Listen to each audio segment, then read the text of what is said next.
Hello, this is சிந்து. இன்றைக்கி நம்ம உடன்பிறப்போட பிறந்த நாள் தான். ஸோ வந்துட்டு அதுக்காக கேக் வந்து வீகன் கேக் வந்து ஆர்டர் கொடுத்துட்டு, ஸோ இவனுக்கு ஏதாவது சர்ப்ரைஸ் பண்ணலாம் அப்படின்னு சொல்லிட்டு, ஸோ இப்போ தான் ரீசெண்டாக ஜிம் ஜாயின் பண்ணியிருந்தானா, ஸோ அதுக்காக ஸ்போர்ட்ஸ் ஷூ வந்து ஒன்று வாங்கிட்டு நம்ம வந்து கிளம்பியாச்சு. ஸோ வந்துட்டு சின்னதாக ஒரு சர்ப்ரைஸும் ரெடி பண்ணியாச்சு. அழகாக கேக் அவனுக்கு தெரியவே தெரியாது. ஸோ நம்ம போய் கேக்கும் ஆர்டர் பண்ணி வாங்கிட்டு வந்தாச்சு. கேப்பே போடாமல் கேக்லாம் வெட்டி முடிச்சதுக்கப்புறம் தான் ஞாபகமே வந்தது. ஸோ வந்துட்டு கேப் வந்து அவனுக்கு பத்தவே இல்லை. ரொம்பவே கஷ்டப்பட்டு தான் போட்டோம். அதுக்கப்புறம் பார்த்தா என் ஃபேஸில் வந்து கேக்கை வந்து தடவி விட்டு ரொம்ப கொலாப்ஸ் பண்ணி விட்டார்.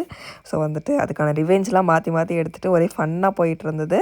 செம ஜாலியாக இருந்தது. ரொம்ப நாள் கழித்து வந்து இப்படி என்ஜாய் பண்ணோம். ஸோ அதுக்கப்புறம் அந்த சர்ப்ரைஸுமே அவருக்கு வந்து ரிவீல் பண்ணியாச்சு. வழக்கம் போல் வந்து ரியாக்ஷனே இல்லை. என்னது இது சாக்ஸ் வாங்கிட்டு வந்திருக்கேன் அப்படின்ட்டு சொல்லிகிட்டு இருந்தான். ஸோ அதுக்கப்புறம் ஸ்போர்ட்ஸ் ஷூ பார்த்துட்டு கொஞ்சம் ஓரளவுக்கு ஹாப்பியான நேரத்தை தவிர வேறு எதுவும் இல்லை. ஸோ வந்துட்டு நம்ம ஷாப்புக்குள்ளே உட்காந்துட்டு 3 பேர் வந்து கிரிக்கெட் விளையாண்டுட்டு இருந்தாங்க.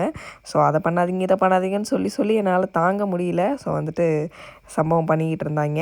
சரி, பிறந்த நாளாக இருக்கே அப்படின்னு சொல்லிட்டு ரெகுலராக சாப்பிட்ற மாதிரி இல்லாமல் சும்மா கடையில் போய் அங்கங்கே ஏதாவது வாங்கி சாப்பிட்டு வரலாம் அப்படின்னு சொல்லிட்டு வழக்கம் போல் வந்துட்டு பானிபூரி சாப்பிட போயாச்சு.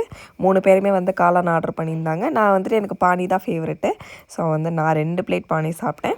எனக்கு ரொம்ப நாள் வரைக்குமே தெரியவே தெரியாது பானிபூரியில் வந்து காளான் சாப்பிட்டா வந்து 2 பானி வந்து ஃப்ரீயாக தருவாங்கன்னு. அது தெரியாமே இவ்வளோ நாள் சாப்பிட்டுட்டு இருந்தேன். ஸோ வந்துட்டு இவங்க 3 பேரோட பிளேட்டுக்கும் வந்து டோட்டலாக வந்து 6 பானிபூரி வந்து கிடச்சிது. ஸோ அதையும் சாப்பிட்டுட்டு அதுக்கப்புறம் அதுக்கு ஆப்போசிட்டில் தான் வந்து நம்ம ரெகுலராக சாப்பிட்ற வடைக்கடை இருந்தது.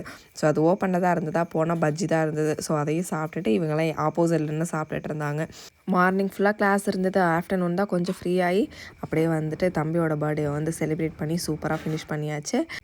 நான் வீகன் மட்டும்தான் யூஸ் பண்ணுவேன் சாப்பிடுவேன் அப்படின்றதால சார் வந்துட்டு எனக்கு தேன் முட்டையை வாங்கி கொடுத்தாரு. ஸோ அதோட